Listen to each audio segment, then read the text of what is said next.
ہاں گندی زبان استعمال نہیں ہونی چاہیے، لیکن اگر کوئی یہ کہے کہ آپ تحریف کے قائل ہیں تو ہم یہ بھی جواب دیں کہ ہم تحریف کے قائل نہیں ہیں، اور ساتھ میں الزامی طور پہ ان کے جو تحریف کی روایات ہیں ان کو بھی سامنے کریں۔ اگر کوئی ہمیں مشرک کہے تو ہم بتائیں کہ خدا کی توہین کی روایات آپ کے کتنی ہیں۔ اگر کوئی ہمیں کہے کہ ہم توہین صحابہ کر رہے ہیں تو سب سے پہلے ہم ان کو بتائیں کہ آپ کے توہین رسالت کتنی، حتیٰ رسول اللہ کے والدین کو آپ کافر کہتے ہیں، حتیٰ رسول اللہ کو 40 سال کی عمر تک آپ کے یہاں روایات ہیں کہ معاذ اللہ وہ مشرک تھے، کافر تھے معاذ اللہ۔ پھر اصحاب کی اور امہات المومنین کی جو توہین کتب اہل سنت میں ہے وہ کہیں پر بھی اتنی نہیں ہے۔ اسی طرح سے جب آپ کہتے ہیں کہ مشاجرات صحابہ اور قتال صحابہ کو بیان نہ کریں تو آپ تو خود مشاجرات کا ذکر کرتے ہیں، قتال کا ذکر کرتے ہیں، جنگوں کا ذکر کرتے ہیں، پھر کہتے ہیں کہ ذکر نہ کریں، یعنی اقرار کرتے ہیں پھر کہتے ہیں کہ اس کو ڈسکس نہ کریں۔ اب اس جانب ہم توجہ دلائیں کہ آغا جواد نقوی صاحب نے کہ دعا ہے کہ خداوند تبارک و تعالیٰ ان کو اہل بیت کی خدمت کا موقع دے، اور جس طرح سے وہ مکتب اہل بیت میں اختلاف کا سبب بنے ہوئے ہیں عرصے دراز سے اور مزید بنتے چلے جا رہے ہیں، اللہ ان کو سمجھنے کی توفیق عطا فرمائے۔ اور شاید اس کی ایک وجہ یہ ہے کہ بغیر تیاری کے 2-2 گھنٹے بولے گا اور جس کے ذہن میں یہ ہو کہ مجھے ایک نئی بات لانی ہے اور ایسی بات لانی ہے کہ جو مجھ سے پہلے کسی نے نہیں کہی، تو یہی پرابلم ہوتے ہیں۔ یہی انہوں نے کیا 2-4 دن پہلے جب ٹی وی پہ آئے تو کہا شیعہ اہل بیت پر اتراتے ہیں۔ اتراتے نہیں ہیں، لفظ اترانا جو ہے مجھے نہیں یاد کہ کبھی بچپن کے بعد بھی کبھی کہا ہے، کیونکہ یہ ایسا لفظ ہے کہ جو اچھا نہیں مانا جاتا اتنا۔ ہم اتراتے نہیں ہیں، ہم فخر کرتے ہیں کہ ہم اہل بیت سے وابستہ ہیں اور ہم شکر ادا کرتے ہیں کہ اہل بیت کی محبت سے رسالت کی اجرت کو ادا کرتے ہیں۔ مثلا عرض کروں کہ شیعہ جو مسلمین ہیں یہ زیادہ اتراتے ہیں کہ ہم اہل بیت سے زیادہ محبت کرتے ہیں۔ اب یہاں پر کوئی نئی تھیوری کی ضرورت نہیں ہے، ہر شیعہ جانتا ہے کہ رسول اللہ صلی اللہ علیہ وسلم کے تمام رشتہ دار جو ہیں وہ اہل بیت نہیں ہیں کہ جن کا ذکر یہاں پر ہے جو آپ ٹی وی میں بتانا چاہ رہے تھے، ہر شیعہ بچہ یہ جانتا ہے۔ لہٰذا ایسی ایک داستان بنانا، داستان کے اوپر تحلیلات کرنا یہ ایک مناسب کام نہیں ہے۔ کبھی حضرت ختیجہ کے مال پر اعتراض، تو کبھی حضرت مختار پر اعتراض، کبھی جناب محمد حنفیہ پہ اعتراض، کبھی جناب حضرت عبداللہ ابن جعفر طیار پہ اعتراض، کبھی جناب عبداللہ ابن عباس پر اعتراض، کبھی حوضے کی کتابوں کا مذاق، جبکہ کوئی کتاب دوسری کتاب کی مخالفت نہیں کرتی بلکہ ایک کتاب میں 2 چیزیں دوسری میں 3 ہوتی ہیں، اور وہاں پر ڈسکشن سکھایا جاتا ہے کہ کس طرح سے چیزوں کو ڈسکس کیا جاتا ہے۔ درس خارج کا مذاق اور اس پہ سہاگا پھیر دیا جاتا ہے۔ اگر درس خارج یہ ہے تو اس کے معنی یہ ہے کہ آپ خود صفر ہیں، کیونکہ آپ ایک ایسے نظام سے آئے ہیں کہ جو صفر ہے۔ ولایت فقیہ کا شور کیا جاتا ہے، لیکن آپ دیکھتے ہیں کہ فقی اعتبار سے بھی آپ امام خمینی آقا خامنہئی کے خلاف رائے دے رہے ہیں، جبکہ ایک مجتہد مطلق اگر کوئی نہیں ہے تو وہ فتویٰ نہیں دے سکتا ہمارے ہاں، اور آپ کے جو ماننے والے ہیں انہیں بھی چاہیے کہ وہ تقلید نہیں کر سکتے جب تک کہ کوئی عالم موجود ہے۔ اگر آپ آقا خامنہئی کو عالم سمجھتے ہیں تو آپ کو فتویٰ دینے کی اس طرح سے اجازت نہیں ہے، اور کم سے کم آپ کے چاہنے والوں کو تو عمل کرنا ان کے لیے بالکل حرام ہے۔ سیاسی اعتبار سے ہم دیکھتے ہیں کہ آپ کہہ چکے کہ ایران سے ایک آواز اٹھتی تھی فلسطین کے لیے، وہ بھی بند ہو گئی، اب تو وہ بھی نہیں اٹھتی۔ پاکستان میں آپ دیکھیں کوئی آواز اٹھاتا ہے؟ کہیں بھی نہیں اٹھاتا۔ پہلے ایران سے ایک آواز اٹھا کرتی تھی، اب وہاں سے بھی کوئی کھل کے آواز نہیں اٹھتی۔ تو سوال یہ پیدا ہوتا ہے کہ آپ نے اس جملے میں امام خمینی کی شخصیت کو بھی برباد کر دیا، خامنہئی پہ بھی حملہ کر دیا۔ ایران نے اقتصادی اعتبار سے، سیاسی اعتبار سے فلسطین والوں کے لیے کتنی مشکلات اٹھائیں، آپ نے سب پر پانی پھیر دیا۔ عیناً یہی آپ نے ایک اور جگہ پر کہہ دیا کہ یہ مسئلہ کشمیر اور مسئلہ فلسطین جو ہے وہ خراب ہو رہا ہے باہر کی مداخلت سے، یعنی ایران اور پاکستان کی وجہ سے۔ تو یہ کیا باتیں ہیں؟ ہم دیکھتے ہیں کہ آپ اپنے استاد یا آپ کو پورا حق ہے، آپ حکیم الامت جو ہیں وہ کسی کو بھی کہیں، آپ شیرانی صاحب کا دفاع کر رہے ہیں، حملہ آپ آغا رفسنجانی پہ کر رہے ہیں۔ یہ لب و لہجہ تو ہونا چاہیے تھا کسی سلفی کا، کسی تکفیری کا، کہ جب ہم اس سے کہتے آغا شیرانی صاحب کے بارے میں کہ انہوں نے کیوں اسرائیل کا دفاع کیا، تو وہ جواب دیتا کہ جی آغا رفسنجانی تو پہلے کر چکے تھے، جبکہ آغا رفسنجانی نے کوئی ایسا دفاع نہیں کیا جو انہوں نے کیا ہے، یہ ان پہ آپ نے تہمت لگائی ہے۔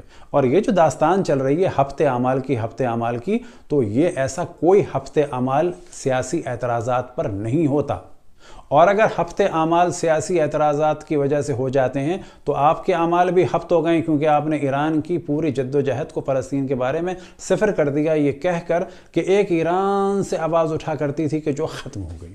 اب اختلاف کی ایک نئی صورت ہمیں نظر آئی ہے آپ کی ذات مقدس میں کہ آپ نے نیا بورڈ بنا دیا، آپ کو مبارک ہو۔ آپ کے جو بعض بچے ہیں کہ جن کے بارے میں لوگ کہتے ہیں کہ ان کا برین واش ہو گیا ہے، تو دو اس کے جوابات ہیں. تو پہلا جواب تو نہیں دے رہا میں کہ جن کا برین نہ ہو تو ان کا واش کیا ہوگا، لیکن ہاں میں ایسا نہیں کہوں گا. میں اتنا کہوں گا کہ جن بچوں کے کوئی نظریات ہی نہیں تھے کبھی بھی، تو ان کا کچھ نہیں برین واش ہوتا. چھٹی 7ویں کے بچے جو ہیں بٹھا دیے جاتے ہیں، وہ بیچارے معصوم بچے، ان کو پتہ ہی کچھ نہیں ہے. ہاں ہماری اتنی درخواست آپ سے ہے، پہلے بھی ہم نے کی، ابھی بھی کی، کہ ابقات الانوار کو چھاپیں، الغدیر کو چھاپیں، اور دیگر کتب کے جو مذہب حق اہل بیت کے دفاع میں ہیں ان کو ضرور چھاپیں، کیونکہ ہماری تکفیر کی وجہ سے ہمارا قتل عام ہو رہا ہے، اور ہمیں واضح بتانا ہوگا کہ ہم کافر نہیں ہیں، اور اس کے لیے کتابیں چھاپنی ہوں گی. یہ جو آپ نے بورڈ بنایا تو بڑی عجیب بات ہے. جب شیعہ الیکشن میں کھڑے ہوئے، خصوصاً MDW والے، تو اس وقت آپ نے کہا کہ جو لوگ الیکشن میں کھڑے ہوئے انہوں نے اللہ کی ربوبیت کا انکار کیا ہے. پھر آپ مسلسل چند سالوں سے ارشاد فرما رہے ہیں کہ طاغوتی نظام ہے، فرعونی نظام ہے، الیکشن میں کھڑے ہونا، ان کا حصہ بننا جو ہے وہ فرعون کے ساتھ نظام میں شریک ہونا ہے، طاغوت کے ساتھ نظام میں شریک ہونا ہے.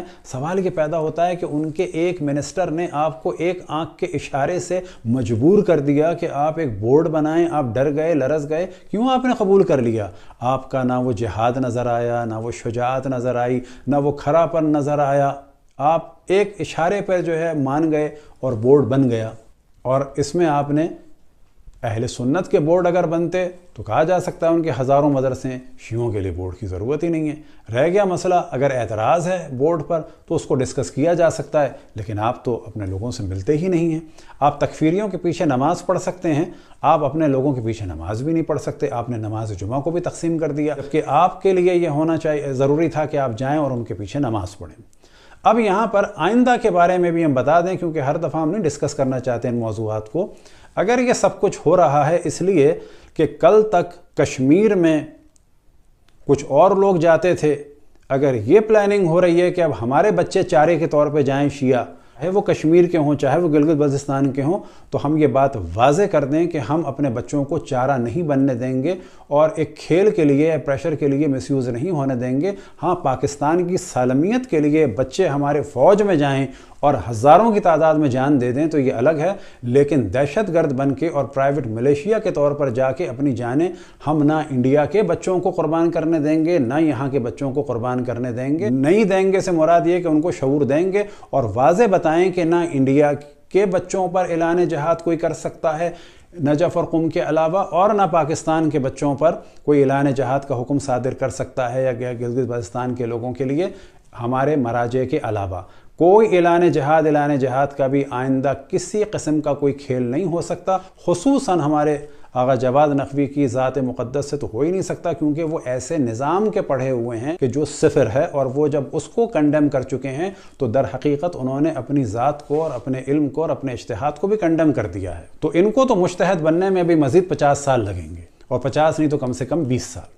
اب ایک شور کیا جاتا ہے MI6 کا، تو پہلے یہ کلپ دیکھیں آغا خامنہئی کا کہ وہ کیا فرما رہے ہیں. شیعه انگلیسی هم مثل سنی آمریکایی مثل همه دولبه یک قیچی هستند. آپ نے توجہ دی کہ وہ فرما رہے ہیں شیعہ انگلیس و سنی امریکائی دو لبے یہ قینچی ہیں. انگلینڈ کے شیعہ اور امریکہ کے سنی یہ ایک قینچی کے دو سرے ہیں، دو لب ہیں. اب سوال یہ پیدا ہوتا ہے کہ انگلینڈ کے شیعہ کون ہیں، MI6 کے شیعہ کون ہیں، اور CIA کے اور امریکہ کے سنی کون ہیں. تو MI6 کے شیعہ تو سمجھ میں آ گئے، اور آپ کے بعض لوگوں کے بقول ہم بھی ہیں، لیکن اور واقعاً ہنسی آتی ہے اور خوشی ہوتی ہے کہ اب سامنے والے کے پاس جواب نہیں ہے کوئی. یہ ہار کی علامت ہوتی ہے. جب کہا جاتا ہے نا کسی کو علامہ ٹیٹو، جب کہا جاتا ہے کسی کو MI6 کا، تو اس کے معنی یہ ہے کہ کچھ نہیں ہے، ختم ہو گئے، کوئی جواب نہیں ہے. گالی گلوچ منطق میں مغالطوں میں سے ایک مغالطہ یہ ہوتا ہے کہ جب کسی کو گالی دی جائے یا کسی کی ذات پہ حملہ کیا جائے. اب آپ نے اپنے بورڈ کا نام رکھا کتاب والحکمت، تو یاد رکھیں کوئی ہم نہیں کہتے کہ حرام کام کر دیا، لیکن تذکر کے طور پر جب رسول اللہ صلی اللہ علیہ وسلم مبعوث ہوئے، هو الذي بعث في الأميين رسولا منهم يتلو عليهم آياته ويزكيهم ويعلمهم الكتاب والحکمہ. جب مبعوث ہوئے تو کتاب اور حکمت، حکمت سے مراد حکمت رسولی نہیں ہے، حکمت سے مراد حکمت رسول اللہ و علم رسول اللہ. وہ حکمت رسول اللہ، وہ علم رسول اللہ کہ جس کا دروازہ مولا امیر المومنین ہے. لہٰذا جب اشرف الانبیاء دنیا سے جانے لگے اور اپنے دنیا سے جانے کے بعد کے لیے جو پلاننگ دے کے گئے ہیں، جو اب تک چل رہی ہے اور اب سے قیامت تک کا یہ زمانہ چلے گا، اس زمانے کے لیے 2 چیزیں چھوڑ کے گئے ہیں۔ انی تارکم فیکم الثقلین کتاب اللہ و عطرت اہل بیتی، یہ ہے ہدایت بعد رسول اللہ، کتاب اللہ و عطرت اہل بیتی۔ آخر میں دوبارہ عرض کروں کہ ہمیں تمام مسلمانوں کا ساتھ دینا چاہیے، لیکن جان بوجھ کر دھوکہ نہیں کھانا چاہیے، کیونکہ مومن ایک سوراخ سے 2 دفعہ نہیں ڈسا جاتا۔ کبھی ہم دیکھتے ہیں کہ اسماعیل ہانیہ اور خالد مشعل جو حماس کے لیڈروں میں سے لیڈر ہیں، وہ النصرہ کے پرچم اٹھاتے ہیں، جنہوں نے شام میں قتل عام کے بازار کو گرم کیا اور حضرت زینب سلام اللہ علیہا کے حرم مقدس کو ویران کرنا چاہا۔ تو کبھی ہم دیکھتے ہیں کہ اخبار المسلمین کے مرسی یہ جانتے ہوئے کہ ان کو ہمیشہ ایران نے اور شیعوں نے سپورٹ کیا، حسن البنا سے لے کے ان کے زمانے تک، لیکن جب وہ پاور میں آئے تو انہوں نے شیعوں کے خلاف ایک محاذ آرائی کے بازار کو گرم کیا۔ تو کبھی ہم دیکھتے ہیں کہ صالح البرداوی جو حماس کے لیڈروں میں سے لیڈر ہیں، انہوں نے بیان دیا اگر ایران اور اسرائیل میں کبھی جنگ ہوئی تو ہم ایران کا ساتھ نہیں دیں گے۔ دعا ہے کہ خداوند تبارک و تعالی ہم سب کو اپنے رسول، اپنی حجتوں، خصوصاً امام زمان علیہ الصلاۃ والسلام کی معرفت اور اطاعت کی توفیق عطا فرمائے۔ وصلی اللہ علی محمد و آلہ الطاہرین۔